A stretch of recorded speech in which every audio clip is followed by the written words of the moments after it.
incredible. Watson, my dear fellow. Absolutely fantastic. Oh, what's happened? You look as if you'd seen a ghost. A ghost? Brandy, that's what I need, brandy. Brandy.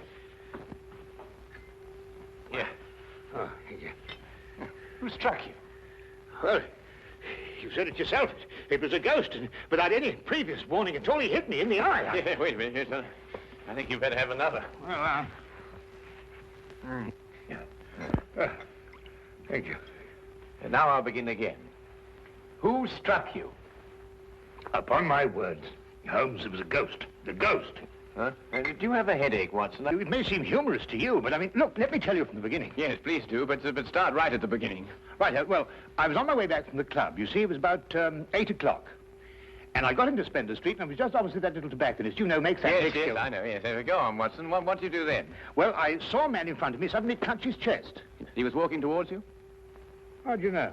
Well, I mean, you said he staggered and clutched his chest. You must have been, Yeah, that's logical. Anyway, well, anyway, I rushed up to him to help him, you see, and he's still able to mumble something about he had a heart, and he lived in 19 Hooper Street, and would I help him get there? But there were no other pedestrians? No, the street was completely deserted. Good. Go on. Well, then his landlady let us in, and he was unconscious by that time, so I carried him up to his room, and I laid him out in his bed, and Holmes, he was dead. Now, look here, Holmes, he was absolutely, completely, and utterly dead. I couldn't make a mistake about a thing like that. No, of course you couldn't, old man. No. Go on, then. What happened next? Well, then I told the landlady rather said to me that she'd call the authorities, you see, and I left my name with her just in case, you know, they'd want me. And then, well, I thought it would be rather more delicate if I left, you see. I mean, he must have relations. Yes, it's quite right, Watson. The most delicate situation. Yeah. What was the man's name? Higgins. Albert Higgins. Uh-huh, I see. And what did you do after you left the house? Well, you see, it had been a bit of an effort, you know, carrying him up like that, so I got down the stairs and popped across the road into a pub and had a pint. Yeah. And then I started off back to the flat, you see. Well, I just turned the corner into Spender Street, and there was Higgins, Albert Higgins? Yeah, just face to face with me. He really was large as life. We stood looking at each other for a minute, then he lashed out and hit me in the eye. And then really, Holmes, he vanished. Vanished? Yes, he's into the blue. Well, he ran away? Well, the street was rather ill-lit, you know, and it took me a minute or two to pull myself together. And then I don't know whether he ran away or not, but he vanished. Well, that's most unusual. Most. Did you speak to this ghost? Well, I may have said, good gracious, Higgins, or by Jove, Higgins, or even good heavens, Higgins. Oh, yeah, it is perfectly natural, Watson. Describe Higgins to me. Well, he's 50-ish. Sandy-haired, medium build. Well, is that all you observed? No characteristics? Well, now, really, Holmes, when I had the chance of examining him on the bed, the most obvious characteristic was he was dead. Yes, but how was he dressed? Green tweed suit. What, just wearing a green tweed suit? He must have been wearing something more than that in this weather. Oh, no, he had a big floppy hat and a long overcoat. Ah. Oh, and something else. Yes, I did notice something else. He limped. Aha. And was he carrying a cane? No cane. Well, is there anything else, Watson? Think hard. Oh, yes, I remember something now. What? Yes, the second time I saw him, he was carrying a package. But the first time, he didn't have one. Now this is curious. Very curious. Where are you going, Holmes? Not me. We. I'm in no condition to leave the house. And a morsel of raw beef will immeasurably improve your appearance. And then what? Then we shall do our best to track down the belligerent ghost of Albert Higgins. Fascinating idea, don't you think? Well, the whole thing's been most unnerving, you know. I mean, it knocks the wind out of the chap, yes. Oh, really, no.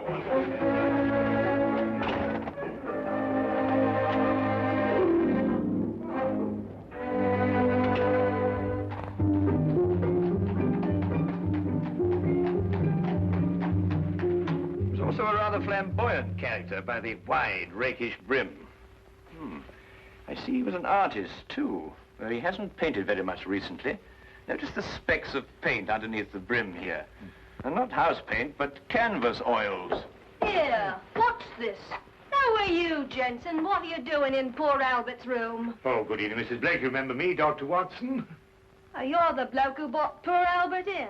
Yes. Who's your gentleman friend? Ah, this is Mr. Sherlock Holmes.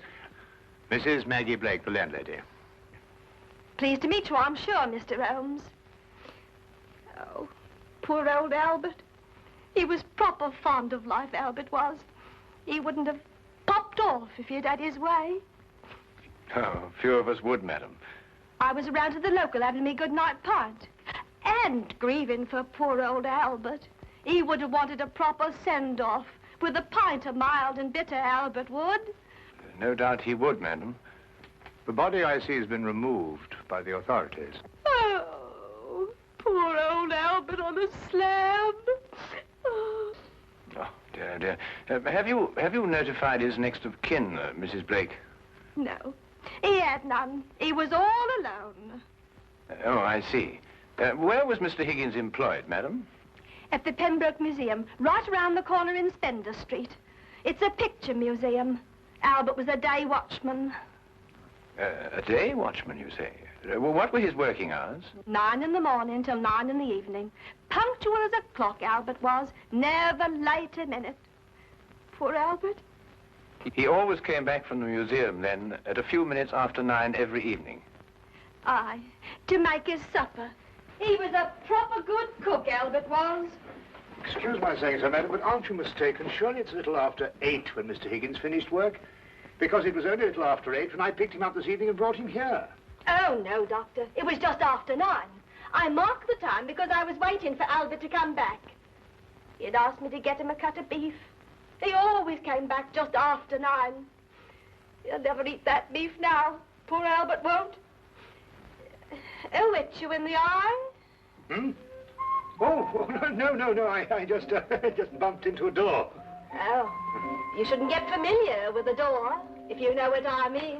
Well, really, Matt. Yes, I think we've found out all we can for the time being, Watson. Thank you, madam. We shan't intrude on your grief any further. Poor old Albert. It really is most embarrassing about this eye, Holmes. Did you hear what she inferred? It's a terrible situation. And she's wrong about the time. It was only a little after 8. And it's only a few minutes' walk to Spender Street. Yes. Time is a curious dimension, Watson. Habit and a preconceived notion can so easily reverse the hands of a clock. And yet the clock is still in perfect working order. Where are we going? To view the mortal remains of poor old Albert Higgins.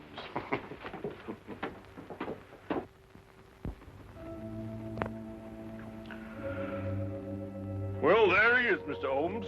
Nice and peaceful, I gave. Poor chap. See anything, Holmes? Nothing that I haven't already deduced, except that I drew an erroneous conclusion from his hat. He has painted recently, but indoors with his hat off. There are still traces of paint, quite fresh under his fingernails. What does that mean? I haven't the faintest idea. Well, you gents aren't the only ones interested in this dearly departed. Inspector Lestrade of Scotland Yard's looked him over, too. Oh, indeed. Oh, he's still here if you'd like to talk to him. Well, that should be very informative for one or the other, or both of us. I can't understand it, Holmes.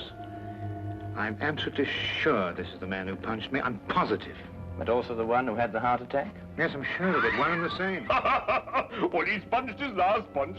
Where he probably is, they're punching him. Full of holes with pitchforks. Yes, well, I think we've seen and heard enough. Would you like to take us to Inspector Lestrade now, please?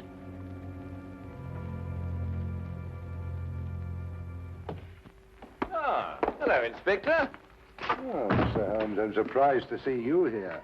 Now, this is one case you can't make anything clear out of. Oh, then why, my dear Inspector Lestrade, are you here? Well, when they brought him in, somebody recognized him as pound-note Albert Higgins. I come along to check the identification. We like to keep a track of our old pals, you know. What was he in prison for? Counterfeiting. He made the best pound note you ever saw.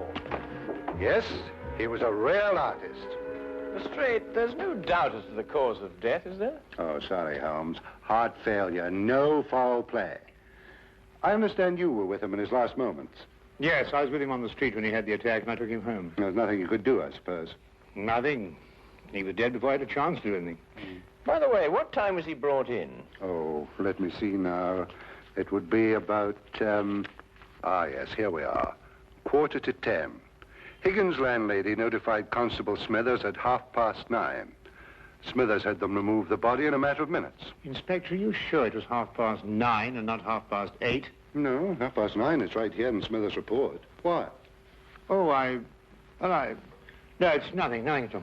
You're quite sure, Lestrade, there's nothing more to this than a simple case of natural causes? Ah, no, there's no mystery at all. No mystery, Mr. Holmes. What happened to your eye, Dr. Watson? Oh, I bumped into a door. A door? Oh, well, that's a new one anyway. Was it a pretty door? No, really, Lestrade. That's all right, Watson. I won't tell a soul. Well, really, this is insufferable, Holmes. Nobody believes me. Well, why did you tell them the truth? What, that I was punched by a ghost? Yes, I see what you mean. We may have to take on this case anyway, if only to protect your honor and reputation. Well, it's intolerable, Holmes. Absolutely intolerable.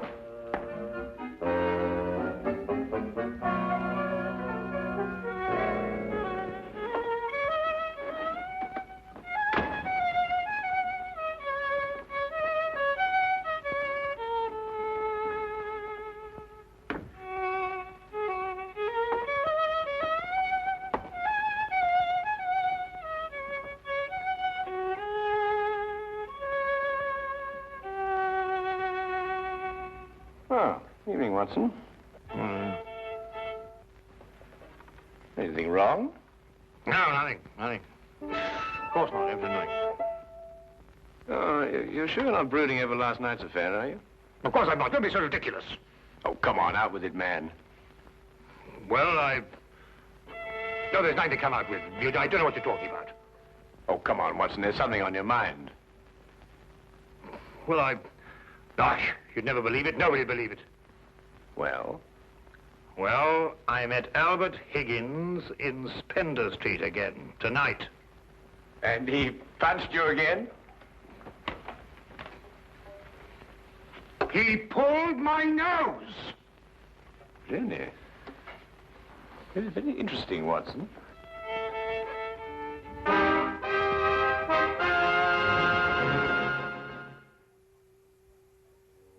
My dear Watson, calm yourself. Look here, Holmes. This whole Higgins affair's gone too far. First of all, last night and now tonight. Calm yourself, Watson, and relate. Everything hangs on this second encounter. Well, it occurred just it had last night. I was on my way back from the club, and I'd reached Spender Street. It was a few minutes ago, as a matter of fact, just after 9 o'clock. I'd stayed rather later in the club than usual. There was a chap from Afghanistan. They was awfully interesting. Yes, Watson. Get on with his story. Well, I was rather preoccupied, as you know. This affair's cut me up, rather, and although I may not show it. Anyway, I was walking along. I suddenly looked up, and there was the pedestrian, a man a few feet from me. Walking towards you? Well, yes. Of course, I didn't recognize him straight away for, you-know-who. Anyway, I sidestepped him past, and he sidestepped to let me pass, and then we sort of zigzagged about a bit, you know what it is on the street, and ended up by bumping into each other. Now, that's when you recognized Albert Higgins? But it was Higgins. I couldn't be mistaken. Good heavens, man, I know him like my own brother. Dressed as he was last night? Exactly. And what did he do then? Well, as I told you, then he put out his hand, and he... Well, yes, we'll go into that. And then he was gone, vanished. Capital, Watson, capital. Everything begins to fall into place. Now, there's one more question. Was he carrying a package? Well, yes, he was, just like last time. I say, Holmes, do you believe, What? Supernatural? Ghosts, do you mean? Sounds silly, I know, but, Higgins did die of a heart attack. There was no foul play. No foul play? Why, the whole affair reeks of foul play. I can tell you, Watson, I haven't been idle today. Do you know that the Pembroke Museum is showing a collection of paintings on loan from the Italian government, and that included amongst those paintings is Leonardo da Vinci's Moonlight Madonna? Well, I did read something about it in the paper. What's that got to do with Albert Higgins? Well, we must now pay a visit to the good inspector and inform him that if the ghost of Albert Higgins hadn't struck you in the eye... And pulled my nose. And pulled your nose, I would never have suspected the Moonlight Madonna would be stolen from the museum. What? Well, it's quite obvious, isn't it? Well, of course.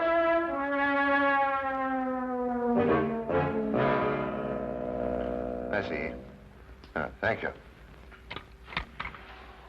Well, we'll soon know, Mr. Holmes. But if the picture's still hanging in its place, and we've dragged the curator out of bed to check on it, well, false alarms like this don't exactly help the yard's reputation, you know. And what about my reputation, Inspector? When I say a man died a little after 8, he died a little after 8 and not a little after 9. And when I say that his ghost punched me in the eye half an hour later, hang it, he punched me in the eye. Oh, we all have our off days, Dr. Watson. To err is human, as the poets say. And furthermore, if I tell you that I bumped into this chap's ghost again tonight, You didn't tell me about any second meeting. Oh, didn't I? Well, nothing. An hallucination, that's what you had, Dr. Watson. Yes, it's, psychological. That's the thing in crime today, psychology. I've been studying it, you know. You astonish me, Inspector. Oh, we're not as backwards as you think, Holmes. No, we like to keep abreast of the times. Though I don't mind admitting I don't think the psychology's got much of a future. Oh, come in. Ah, Hawkins, you saw the curator? Oh, yes, sir. I called him, Mr. Bentham, as you instructed, sir. He was quite excited when I told him this picture called The Moonlight Madonna had been stolen. And? And so we rushed around the corner to the museum. And? Well, sir, the picture was there, hanging in its proper place. Good night, sir.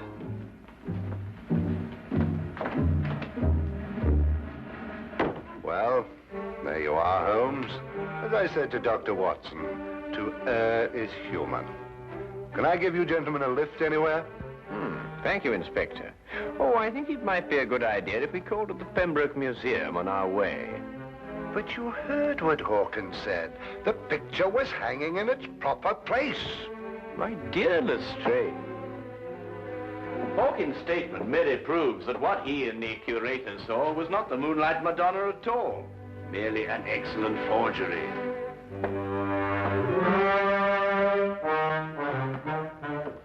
What's he talking about? Art, ghosts, my black eye, and psychology.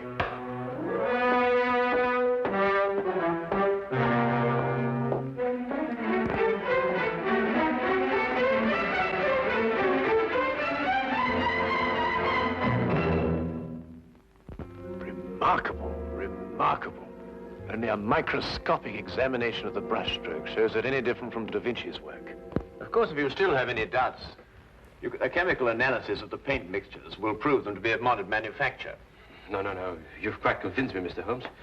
An analysis is necessary. Dear me, this is catastrophic. A rather delicate situation, eh? Delicate? The Italian government will hold the British government responsible. But the painting is an Italian national treasure. And the theft could easily affect the pending treaty between the two nations. Mr. Holmes, you must find the original before the Italians learn the painting's been stolen. The British government will hold me responsible. And the Yard will hold me responsible. The most priceless of the lot, too. Yes, naturally. Well, we know who stole the painting and substituted a forgery, Higgins. All we've got to do now is find out where he hid it. What time did you leave the museum, Mr. Benson?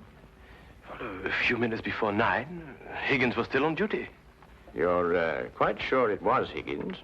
I'm certain, Mr. Holmes. I chatted with him for a few moments, and I couldn't have mistaken his voice. And the night watchman relieved him at 9. Well, you heard him say that, Mr. Holmes, and that he had a package with him when he left. The night watchman swears up hill and down dale it was Higgins, all right. Well, the matter seems to resolve itself very nicely, doesn't it? Dr. Watson was punched by Higgins a few minutes after 9. The night watchman saw him leave at 9. And you spoke to him a few minutes before 9. Look, Holmes, why don't you and Dr. Watson go home and have a good night's rest? From now on, it's nothing but plain, ordinary, simple police work. Nothing you could use a magnifying glass on. True. True, Inspector. Well, good evening, gentlemen. Yes, well, good night, gentlemen.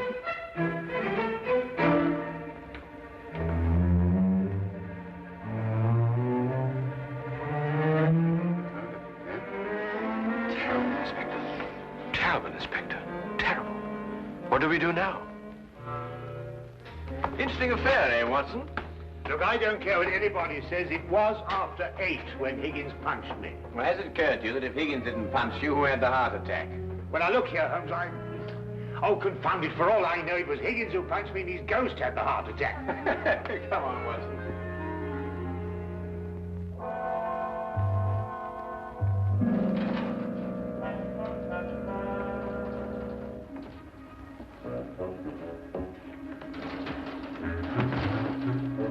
might have the common decency to tell me what we're breaking into. Shh, whisper. But I am whispering. Oh, yeah.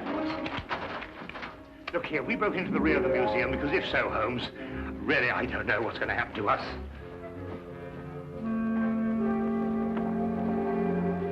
Here, hold this. What? Oh.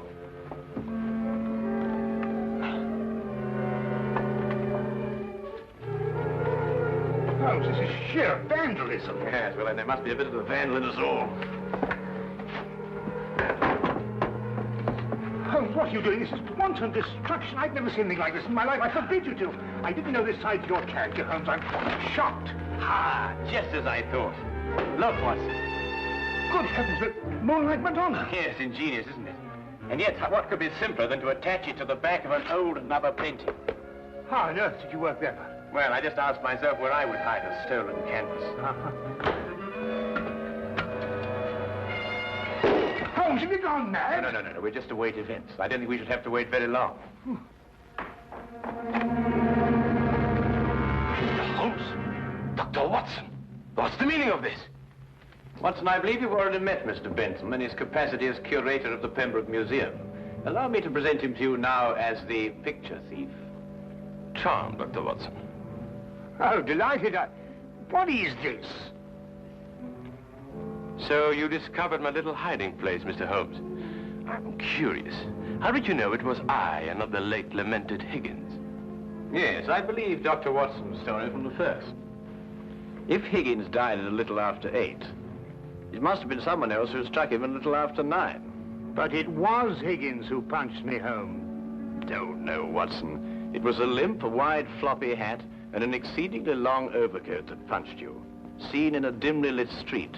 A psychological misidentification, as the good inspector would call it. The night watchman was also a victim of the same illusion. And what about the landlady? How much did you have to pay her to set back the time of death by an hour, Mr. Bentham? Oh, not much, Mr. Holmes. How did you know it was me?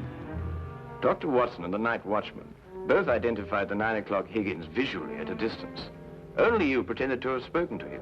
This meant that either you were lying or Dr. Watson was punched in the eye by a ghost. I believe the simple explanation. You almost make me feel transparent, Mr. Holmes. To anyone who viewed the facts objectively, you were. It's a pity that one crime has to lead to another. Yes, and I think it's a great pity, Holmes, that you broke that vase. Oh, yes. But it's only an imitation. Nonsense, you can't tell me that that sort of work like this is an imitation. Perhaps the pieces can be... Well done, Watson, well done. You know, Holmes, you didn't have to invite him here to catch us. You put us in rather an awkward position. Oh, my dear fellow, I have sublime confidence in your ability to extricate us from any predicament in which my rashness may place us. Might I suggest that you now fetch the good inspector? Yeah, here you are. Yeah. Excuse me. I say, Holmes, Bentham punched me in the eye. Who was it tweaked my nose? Well, my dear old chap, it was absolutely imperative that I make certain that the limp, the hat, and the coat were really capable of fooling you. You? Yes, I regret to say I not only tweaked your nose, but I also pulled your leg. Oh!